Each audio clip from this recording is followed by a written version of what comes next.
And this is honestly, guys, this place is beautiful. It is. There is a lack of Catholic churches. There's really not enough of them here. I think we've only seen 6 Catholic churches and in this square block. Yeah, that's right. Can you stand at a Catholic church and not see another Catholic church? That's the challenge. Yeah, that's right. Can you yell from one Catholic church and let the priest know in the other Catholic church what's going on? Love God, love people, love people, love people. It's the AC Podcast. For the love of God, love people. Hey everyone, welcome back to the AC Podcast. This is Andy Steiger, joined here live on location. I guess it's live. We're here together. We're recording live. Yeah, we're recording live. In Trento, I'm here with Ben McDonald, the AC Maritimes Director, and of course, our very own Wesley Huff. Always a pleasure. It is good to be with you. Not, but this time. Oh, it's definitely a pleasure this time. Unbelievable. No, it's been such a good time filming. It's been tough though. We should mention that Trento is in Italy. Yeah, we should say and that. We've been in Italy for 6 days. Yeah. It's kind of a blur. We started in Rome. Rome went by really fast. We were really packing it around. So we went to the Vatican. That podcast came out.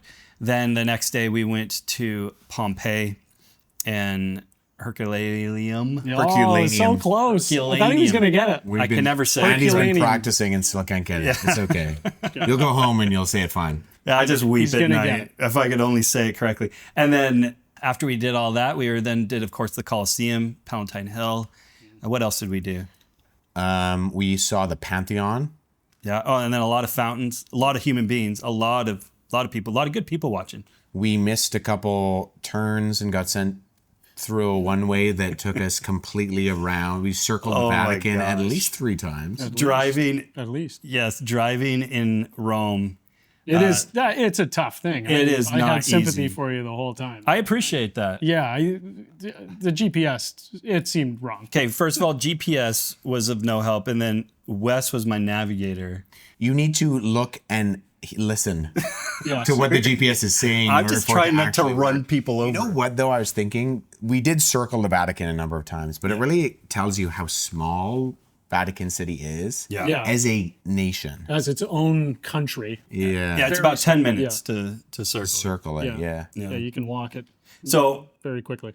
Then we jumped on a plane, flew to the Venice area, and drove through some beautiful mountains to here, Trento, where we have continued filming. We are at the base of the Dolomite Mountains, which are incredible. They're behind us here. And this is, honestly, guys, this place is beautiful.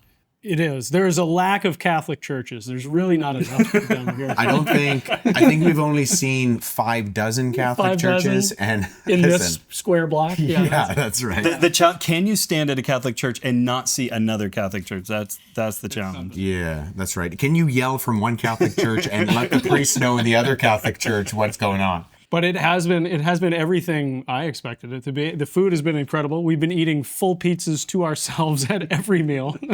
And gelato. The food has been incredible. Yes. Yeah. It's been very And this town in particular is beautiful. Like Rome is cool, it's beautiful, don't get me wrong.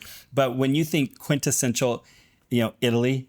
Yeah, this is the place. This is the kind of place where you come back and you're insufferable to everyone around you because they're eating something and you're like, it's nothing like Trento. But we were having gelato, and Ben is incredibly good at doing voices. You may have heard him do his Donald Trump, but that's just one of many he can do. He has only 2 talents really. First of all, he's got this party trick that he can tell you any president, U.S. president. So that's kind of weird that you're from Canada. So that's just a weird party but trick. You can't you can't do prime ministers, but you can do U.S. presidents. I can kind of do the prime minister. So if I was to ask you right now, who was the 17th U.S. president? Andrew Johnson. So that's an easy one. That's right after Andrew Jackson. Andrew Jackson the 7th. So he can do that. That's one of his talents. Your other one is doing voices. We were having gelato, and you were able to do Mike Myers' Coffee Talk. I was reminded of Coffee Talk from SNL. The Coffee Talk. We were talking about when did the Roman Empire really start. And Wes, you had said probably around 800, which is the reign of Charlemagne, the Holy Roman Empire. And it just reminded me of, if anyone knows this reference, Mike Myers on Coffee Talk. The Holy Roman Empire was not holy, nor Roman, nor an empire. Discuss. Coffee Talk. My mom is going to love that I just did that, by the way. Yeah. She loves that sketch. That's awesome. So it's actually something that we want to talk about, though. We've spent a lot of time here looking at Roman history, Roman architecture, and in fact, when we got into Trento, we looked up at a hill. Now, if we got some B-roll here, we'll throw some B-roll of what this looks like. Up on the hill is this beautiful Roman colonnade. And as soon as we saw it, we're like, man, I wonder when that dates to, or we got to go see that. And we were talking with a local today that said, oh, it's actually fairly modern. And it was interesting, this modern love for the Roman Empire. We want to talk about this idea of what Rome was historically, what it stood for, but also how, throughout history, really, you have so many empires, and even into, say, World War II, we want to get into, where people really kind of romanticize these, and you have ultimately the genesis of fascism right here in Italy. So I kind of just gave a bit of a quick sketch there, but we want to dive into that and talk about this, because this, I think, is a really important issue, particularly in our day today, as we think about how much the word fascism is thrown around. Well, there's the representational architectural style that kind of stands as a play-in for what Rome represented as an empire. And I think we've seen that all throughout time and space. People have always trying to hearken back to Rome. Yeah. Like the Byzantium, the Byzantines saw themselves as Romans. Mm-hmm. The Charlemagne saw himself as the Romans. And then the Renaissance was a renaissance of bringing back Greco-Roman architectural styles, both in Doric and Corinthian columns. Well, let's even bring up the Emperor Charles V as an example, who was, we're talking in the 1500s, but he was seen as the holy, he was the Holy Roman Emperor. Yeah, so that's where the Holy Roman Emperor. There was this shift and divide after you have Constantine in the 4th century, where the Roman Emperor moves from being this political leader like we understand in ancient Rome to a Holy Roman Emperor, where there's a connection between the church and the state, especially with Theodosius I when he establishes Christianity as the dominant religion of the state. And so then you have this kind of political sharing between the Pope, who's the head of the religion, and the Roman Emperor, who is the head of the political system. And that's why I put this pin in for the Roman Catholic Church being at the 9th century, because in the year 800 was the first time that the Pope chose the emperor rather than the emperor having a say in who the Pope was. Yes. And so there's a shift there. There's a balance in power that establishes something with the magisterium and the papacy that previously didn't exist to the same degree. Yeah. But that's where you have this kind of, when you go into ancient Rome, the emperor is a god. But when you go into the Holy Roman Empire, the emperor is a figurehead. I think this speaks so much to the tension of what happens when Christianity really gets involved with the political state, and how that sort of manifests itself. We were talking when we were at Pompeii and Herculaneum about the writer. You said that right. I got it right away. About the writer Edward Gibbon, who, as far as classics go in the Western canon, wrote one of the most famous works of history on the history of the decline and fall of the Roman Empire. And that book had stirred up a bunch of controversy because of his negative portrayal in many ways about Christianity, which we could talk about. But what's interesting about the history that he gives is that he doesn't really talk about Christianity contributing to the fall of the Roman Empire. He might talk about the weakening a little bit, but more so he's really talking about how Christianity came to replace the Roman Empire. And I think that's an important thing that we do. I think all nations have really modern nation states have had this nostalgia to look back to Rome as this once great empire. And in many ways, I want to say, in many ways it was. It reminds me of, there's that famous sketch in Monty Python when they what have the Romans ever done for us? And then they keep coming up with things like the aqueduct, the roads. Oh yeah, the roads go without saying, don't they? Right? You know what I mean? Like, there's always something. And at the same time, as great of a nation that Rome was in the sense of its architecture and art and all of these things, historians like Tom Holland constantly remind us the last thing you want to be is Roman. Christianity completely subverted the Roman Empire and completely dismantled or turned upside down its ethical and moral system. So I think we're playing with a tension as we move further into the history of Christianity and Rome together and the problems that ensue as a result. It's interesting that you bring up Tom Holland, and we keep always having to preface that it's Tom Holland, the historian, not Tom Holland, the Spider-Man actor. But that'd be really cool. That would be. He's a very multi-talented individual. But I think Tom Holland makes this really interesting point when he talks about, because he was a classicist in a way in terms of his historiography. He looked at Rome and Greece and talks about the fact that he had assumed for a long time that his worldview and the modern world was a Greco-Roman one. And then he started looking into the emperors and was like, no, what they assumed, what was just a given, was not the perspectives that we hold today in terms of intrinsic human value, that people have worth, that there isn't this hierarchy, not just of like a hierarchical system in terms of a society where merit is on the top, but actually there are people who are better in terms of who they are as human beings on top. The emperor is worth more as a human being than, follow the caste system down. That's the way they saw it, and is why when you said, it's not good to be a Roman, well, it's like, well, what kind of Roman? Yes, yeah. Right? If you're in the upper class, it's great to be a Roman.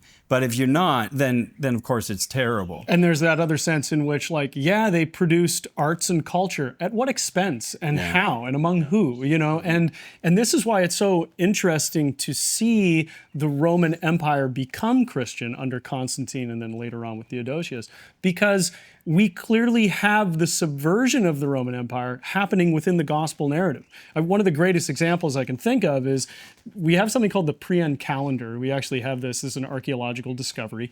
It would have been a calendar, but obviously calendars aren't something you have in your home. They're on these giant stone tablets, right? And they'd be written in market squares and places for everyone to see.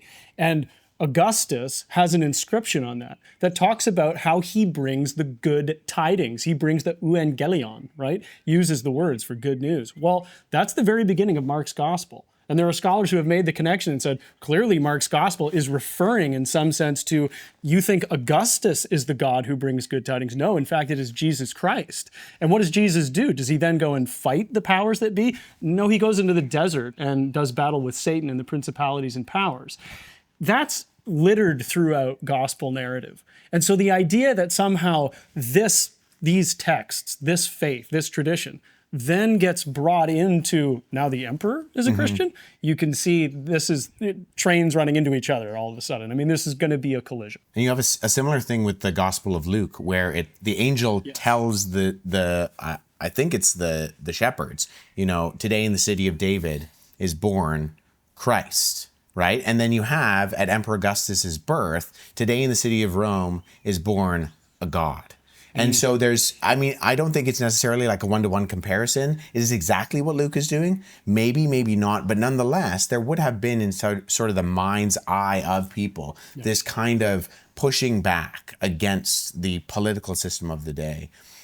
And even when we get on, when you were talking earlier, Andy, I was thinking, this is even in the British monarchy when you have the divine right of kings eventually. Yep. And you have this understanding of the marrying between church and state in a way that becomes inappropriate, where the royal family can basically do anything they want because they have the divine appointment that, kind of the imbalance of this hermeneutic from scripture where it says that God puts the rulers in place. Well, they take that and then they say, well, you can't question us because I am appointed by God himself. Yeah. Well, this is one of the aspects of Christianity that really subverted Roman authority, in that you now couldn't have, once Christianity becomes legal, once it becomes a state religion, now you can't have these emperors claiming that sort of divine authority. I mean, talk about authoritarianism, right? If you can speak with the authority of God, you can do whatever you want. And within this Christian worldview, if you have only one God, and it's not, you, and that ultimately, God is respected and Jesus is seen as divine, as God, and there's this idea that you are under Christ and Christ is this model of how you ought to be, which is one of a servant and humility. It really starts to challenge and chip away at that authoritarianism, that back to that word fascism. We'll keep coming back to this as we go along here, where that really can't exist within that sort of Christian ethos. No, and you have the perspective of the Son of Man has come to serve, not to be served. And that really, it changes the cultural ladder. It turns it upside down, right? Where the cultural expectation of the day was that the Messiah would be a ruler of sorts, that they were expecting someone to come in riding on a war horse and drive the Romans out. And yet what they get is that the Messiah is murdered by the Romans. And so it really changes the dynamic. And this is why you have the early church. They already think they've won. You read some of the early church fathers, and the reason why they're not pursuing martyrdom, but they're not afraid of martyrdom because they have the perspective that Christ is sitting at the right hand of the Father, and that they've already won the war. They've already won the battle. Absolutely. The battle wasn't against an empire, because if Jesus came to drive out the Romans, that would have been temporary. But if Jesus comes to drive out the penalty of sin and death, that's eternal. Right. Now, let's talk about that just briefly, because it has this dual effect then. On the one hand, it tempers the authority that an emperor could have, in that, okay, they're no longer divine, but then it also brings out this even playing field where it's saying that we are all equal under Christ. And ultimately, when we're talking about human value, that we're saying that God loves you so much, not just the elite, God loves everyone, that so much that he's willing to die for you, and that you now can be adopted as sons and daughters of the Most High. I mean, that now all of a sudden it's putting everybody on the same playing field. Mm-hmm. So this is where Christianity grows when it's at its weakest, when it's being persecuted, when they're being killed. It's Tertullian who said, the seed of the church is the blood of the martyrs. Yeah. Right? The church grows, it's in its most exponential way under its fiercest persecution. By the time you have Constantine come into that, well, obviously you're going to have a problem, because part of the Pax Romana, part of the unity that Constantine was so desperately Pax Romana, define that for people. The Roman peace, right? What would keep peace among Romans? And part of that unity, what did it mean to be politically unified? I mean, how did Rome operate? It typically let people do their religious thing as long as it didn't conflict with what Rome was about. Well, part of that was emperor worship. You need to worship the emperor. That's part of what keeps things stable. Well, Christians aren't going to do that. So the whole notion that suddenly Constantine can claim Christianity for himself, well, what ends up happening to the Pax Romana? What happens to the Roman peace? You're obviously going to find issue with it. And this is where, going back to somebody like Edward Gibbon and his history, I have to say, he was an Enlightenment thinker, and he was somebody who, judging by the rationality of the time and using reason to support his arguments, he was very critical of Christianity in this sense. And so he was critical in the way that he was saying, well, Christianity is subverting Rome. It wasn't doing its civic duty, right? It wasn't, but of course it wasn't. It didn't want to do its civic duty. It had to do with emperor worship. I mean, we're not going to participate in that. And so to tease out what you're saying then is with, Pax Romana, we're saying, yes, you have peace in Rome, but it comes at the expense of an extreme authoritarianism. Exactly. It comes at the expense of doing things that we're not willing to do, right? We are not willing to bow down to false idols. Yeah, we're talking about torture. We're talking about imprisonment, murder, slavery. So then you have these historians like a Tom Holland, and as they're researching places like Rome and starting to question, would I actually want to live there? Would I actually want to see that kind of a society flourish? because it's not as good as we romanticize it out to be. I mean, that to me is one of the ironies of coming to Italy and going to Palatine Hill and the Colosseum. And we kind of marvel at these structures, but we fail to see the sort of society that built them and the horrors that existed amongst it. We often will point our finger at, say, like the UK, for example, and we'll talk about colonialism and all that happened as they, building their empire, and failed to see what happened right here in Italy, and with Rome throughout their empire and the conquering that took place. But of course, they were just one of many empires that had been on that pursuit of that sort of totalitarian empire building. Yeah, what expense was this empire built on? And to what you were saying before, Ben, I think it's not just that Christianity grew under this kind of total persecution, but also complete misunderstanding, and not even an attempt to understand. When we see some of the critiques of Christianity, it's almost as if they're doubling down on what they kind of know is a misunderstanding. Like they have these perspectives of this weird religious group, because the ancient world wasn't polytheistic as much as it was what's called henotheistic, in that all these different gods exist. Your city-state could have a different god than my city-state. Exactly. And they could be, one could be stronger than the other, which is why when you fight wars and one city wins, it's because the one god is stronger than the other. And you could have your gods that you worship. Say you worship Jupiter. Well, I worship Zeus. Well, actually, it's the same god. It's just a different name. And so there's this perspective. And there's these groups running around who are saying, no, actually, none of your gods exist. Only one God exists. And the Jews kind of get away with this because it's tied to their ethnic identity. And there's still a perspective that ethnic identity and religion can go together. But when Christians come along, now people from every, ethnic perspective, they're converting to Christianity. And this is just, it's not acceptable. Totally. It's going to upset the entire political order, right? And you actually see this being referred to in the book of Revelation. I mean, we say what we want about some of those symbols, but he's clearly also talking about what was happening. Say what you want about some of the symbols right here, right now.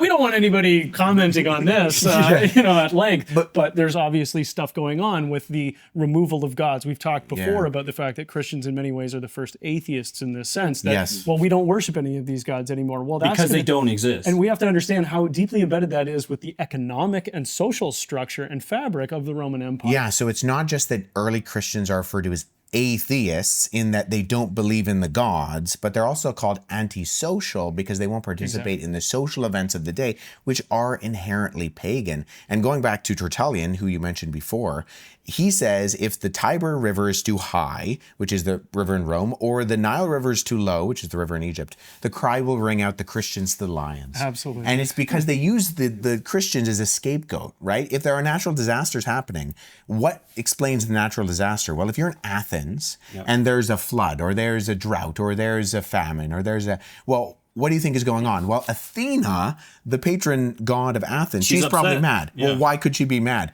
Well, there's a bunch of people running around saying she doesn't exist. So throw them to the lions. Maybe that will appease her. I love what you said there, because one of the funny things that this raises, and this was something actually the writer G.K. Chesterton talked about once in his book Orthodoxy, but it's like the Christians will be blamed for everything. Yeah. Atheists either think we're too peaceful or we're too warlike. And it's, pick one side, right? Yeah. We're too greedy or we give too much. I don't know. He used all these different paradoxes, and it feels like one of the great paradoxes that you see when you're here in Rome is that you're walking around, you're seeing the great legacy of the Roman Empire. We went to the Parthenon the other day.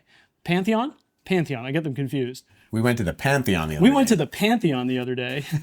And it's amazing that this once great temple to the Roman gods is now a church. Yeah, and has been a church for over 1,000 years. And isn't that an incredible symbol and sign to all of us? Does it, how is it that this once great empire, the glories of Rome, subverted by this movement that started with a rabbi? And, friend of the ministry, Glenn Scrivener, he has this is me paraphrasing him, but he has this great kind of line in his book The air we breathe. The air we breathe, yeah, thank you. Yeah. Where he says that all religious perspectives, ancient or modern, are some form of survival of the fittest, where it's either, a political survival of the fittest, or it's a genetic survival of the fittest in terms of evolution. All these worldviews have these, or do better, think better, feel better.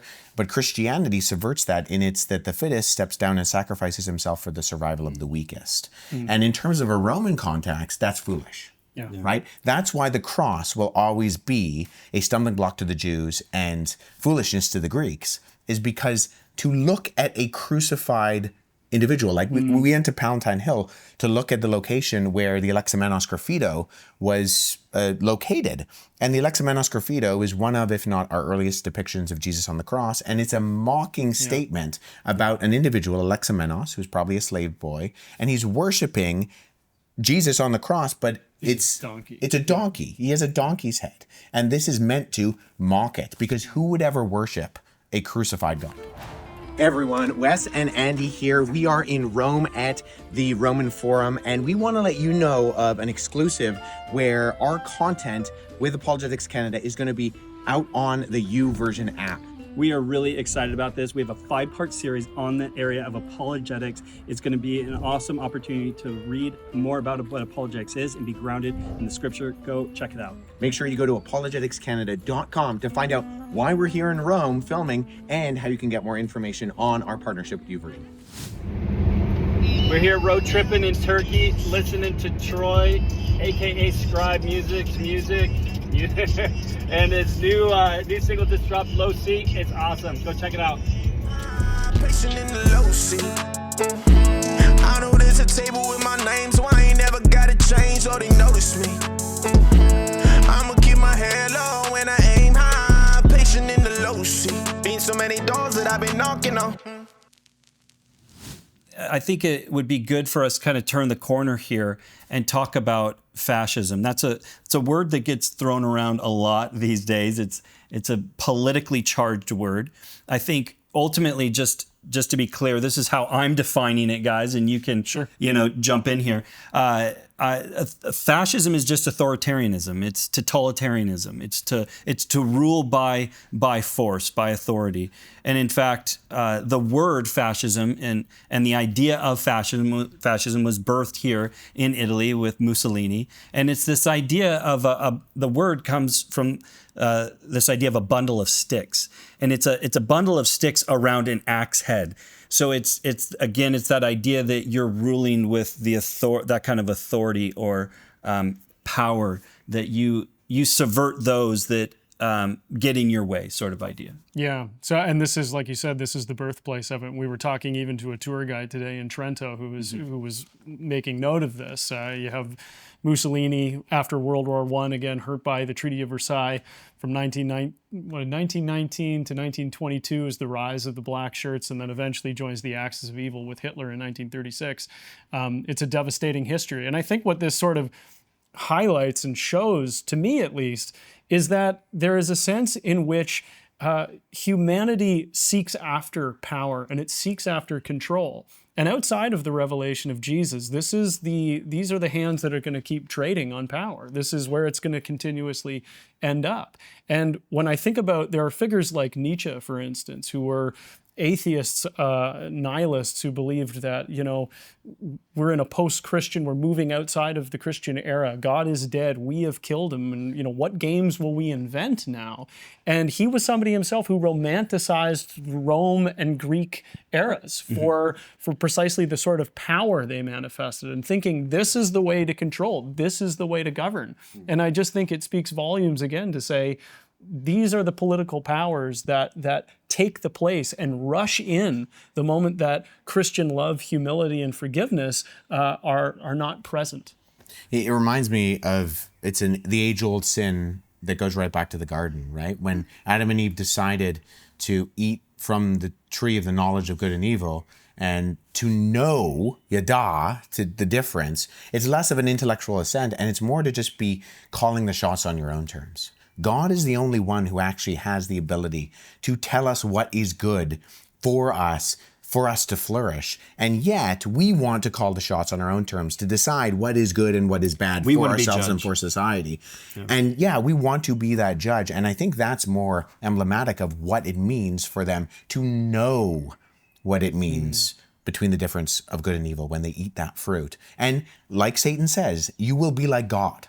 Yeah. That's exactly what they get. You will be like God in knowing the difference, and you will be a ruler, but not in the way that you want, because you don't actually have that infallible ability to know what is best. And we're always going to mess that up. It's going to go awry. There is no benevolent dictatorship that works out well. There's always corruption. You know, the age-old communism works. We've just never done it the way it should be done, right? Yeah, right, okay, and all the examples we can give are terribly done ones, right? That end in, it's not that bad. It just ends in genocide and famine and degradation.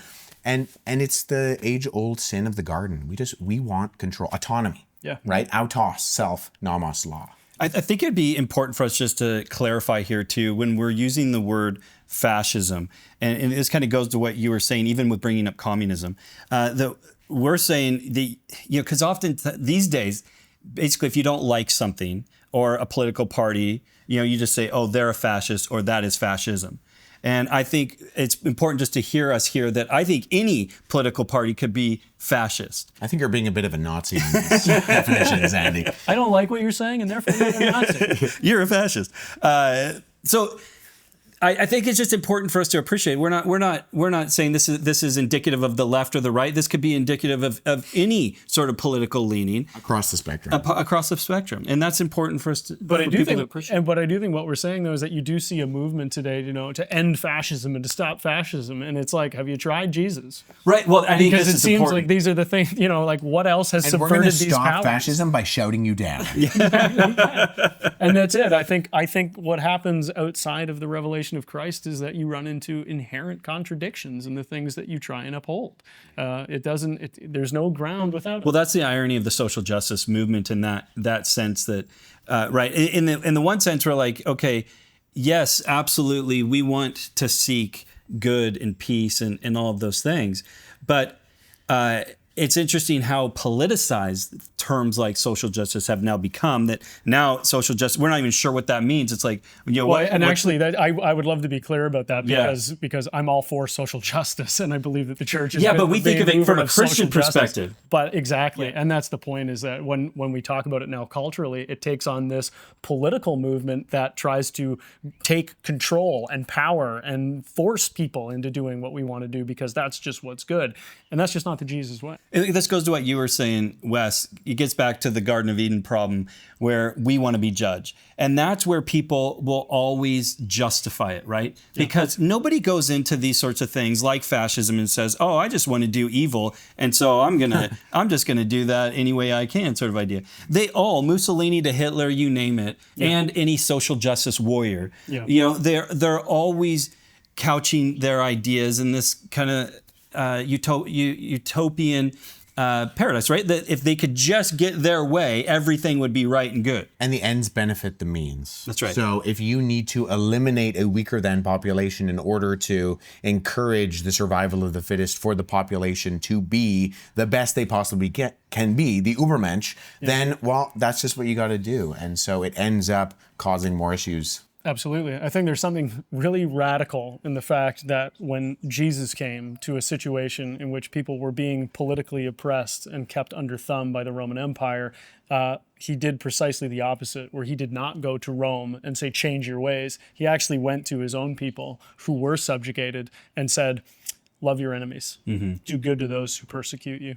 And that's the way. And I think that's just, it offends so many people in our modern sensibilities until you surrender yourself to Christ. Yeah, I always think of this time where I went to, it was a 3-person discussion between another friend of the ministry, Andy Bannister, who's now in the UK heading the organization SOLAS. And then there was... Who's going to be at AC Summer School, by the way, with me. Go register today, apologeticscanada.com. And you can see the man in the flesh. But so Andy was doing this, not this Andy, that Andy, was doing, it's going to be an Andy. It's the Andy show. Andy squared. And so... Andy Bannister So the topic of this particular panel was what creates a good society. And so Andy was the Christian representative, and you had a Muslim and you had an atheist. And what was just glaring about the situation is basically the atheist and the Muslim said, we need to make more rules and make sure people obey them.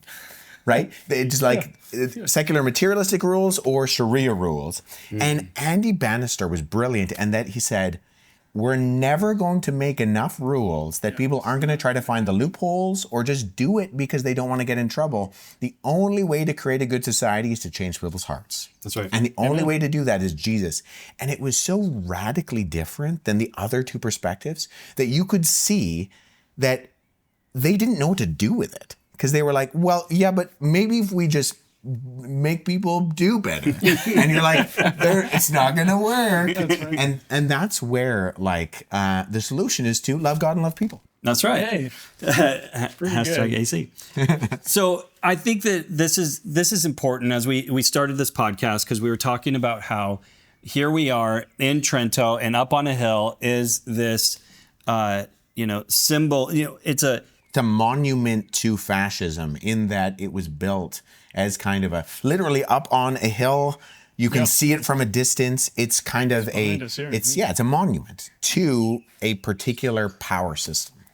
And I think that we have to continually ask ourselves, what sorts of monuments are we putting up? And maybe not realizing that these are actually antithetical to the way, as you put it, with regards to Christianity. And it's interesting that Jesus says, I am the way, the truth, and the life. And the way Hebrew people used the word the way was in reference to the law. You see this in places like Deuteronomy chapter 5, where the law is referred to as the way. This is the way that you are to live that's going to lead to your flourishing. And Jesus comes and says, well, actually, I am the fulfillment of that law. Not that we need to go forward to know what the law was. It was actually back, as Wes was saying, before the fall. That was the way, when we were in right relationship with God, right relationship with one another. And Jesus has come to restore that in a very real sense then. He is the way, the truth, and the life if we are going to really, truly live in peace with one another. Well, we will end our live podcast in Trento there. Make sure you do follow us on social media and our various platforms. Of course, register on our newsletter, because that's where we're going to be sending out all the information about the filming that we're doing. If you want to know more about the filming, if you want to get a hold of episodes 3 and 4 of Can I Trust the Bible when they come out, we had somebody already message us and say, hey, when's that series coming out? We're filming it. We are currently filming it. We cannot give it to you because we are currently filming it. But we want to make sure that you get it as soon as you can. So make sure to go onto our website and to register, and you will get that as soon as it comes out. And by being on our newsletter, you will get first access to it. But listen, I just want to say thank you for listening to AC Podcast. It's been a ministry of Apologetics Canada. We will come back again live as we're filming with more things to think about. Until then, you know the drill. Love God, love people. Bye for now. It's the AC Podcast.